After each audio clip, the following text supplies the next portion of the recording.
Hi there, you guys, and welcome back to the channel. So there's currently a Facebook guy by the name of Denny Patela Matonzi, who has been very vocal about his attendance.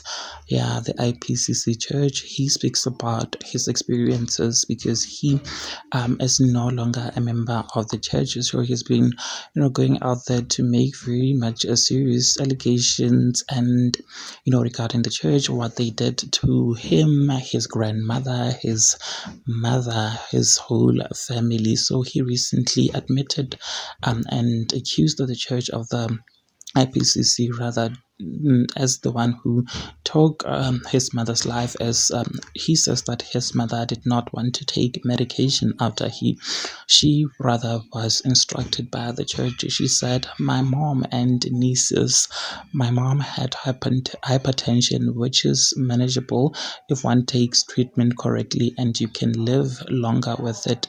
But this effing church, they will tell their members not to take treatment and that it will heal them. My mother had a heart failure. Actually, all organs failed because she didn't want to take a treatment because that it will heal her. So I lost my mom in 2019. So those effing some IPC members who comment with nonsense in my previous statement, come here, Kelefe Masepa. Today, I don't have my mom because of this church. As a professional, somebody who lost my mom from hypertension, this is disgrace because I tried to educate her, but she will say, Papa uyayazi ecaweni umthetho uthini. So don't come say by you people, bloody crocodile, BITCH. He said, you guys, as he posted that video, saying, of course, that the church is responsible for his mother's death, who refused to take hypertension pills because that it will heal her from all of those.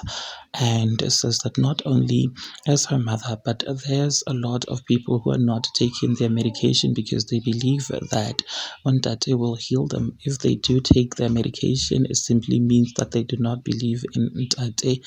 You guys, what do you think about this? Please do engage your thoughts with me in the comment section down below. Also like this video to make sure that you do share it so that you do not have to miss out whenever I try to upload a new video. Please do subscribe. Also, I'll be seeing you in the next one. Bye. May God bless you all.